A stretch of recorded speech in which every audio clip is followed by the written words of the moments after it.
ಭಟ್ಕಳದಲ್ಲಿ ದಾಂಡೇಲಿಯ ಪುಟ್ಟ ಮಗುವಿನ ಅಪಹರಣ. ಭಟ್ಕಳ ನಗರ ಠಾಣೆಯಲ್ಲಿ ದೂರು ದಾಖಲು. ಪುಟ್ಟ ಮಗುವೊಂದನ್ನು ಅಪಹರಣ ಮಾಡಿದ್ದು ತಮಗೆ ಮಗುವನ್ನು ಹುಡುಕಿಕೊಡುವಂತೆ ಭಟ್ಕಳ ನಗರ ಪೊಲೀಸ್ ಠಾಣೆಯಲ್ಲಿ ದಾಂಡೇಲಿಯ ಹುಸೇನ್ ಸಾಬ್ ಅಕ್ಬರ್ ಲತೀಫ್ನವರ್ ಎಂಬವರು ಸೋಮವಾರ ಸಂಜೆ 6 ಗಂಟೆಗೆ ದೂರು ನೀಡಿದ್ದಾರೆ. ಭಟ್ಕಳ ನಗರ ಠಾಣೆಗೆ ಸಲ್ಲಿಸಿದ ದೂರಿನಲ್ಲಿ ಒಬ್ಬ ಪುರುಷ ಹಾಗೂ 2 ಮಹಿಳೆಯರು ದಾಂಡೇಲಿಗೆ ಬಂದು ತಮ್ಮ ಪರಿಚಯವನ್ನು ಮಾಡಿಕೊಂಡು ಹೋಗಿದ್ದರು.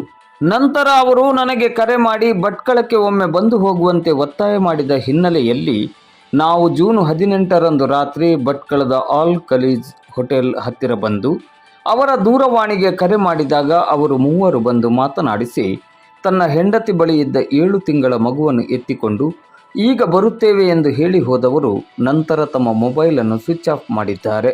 ನಂತರ ನಮ್ಮ ಮೊಬೈಲಿಗೆ ವಿಡಿಯೋ ಕರೆ ಮಾಡಿ ಮಗುವನ್ನು ತೋರಿಸಿ ಮಗು ಆರಾಮವಾಗಿ ಇರುವುದಾಗಿ ಹೇಳಿದ್ದು ಮಗುವನ್ನು ಮಾತ್ರ ತಮಗೆ ಈವರೆಗೆ ಮರಳಿ ಕೊಟ್ಟಿಲ್ಲ ಎಂದು ದೂರಿನಲ್ಲಿ ವಿವರಿಸಿದ್ದಾರೆ.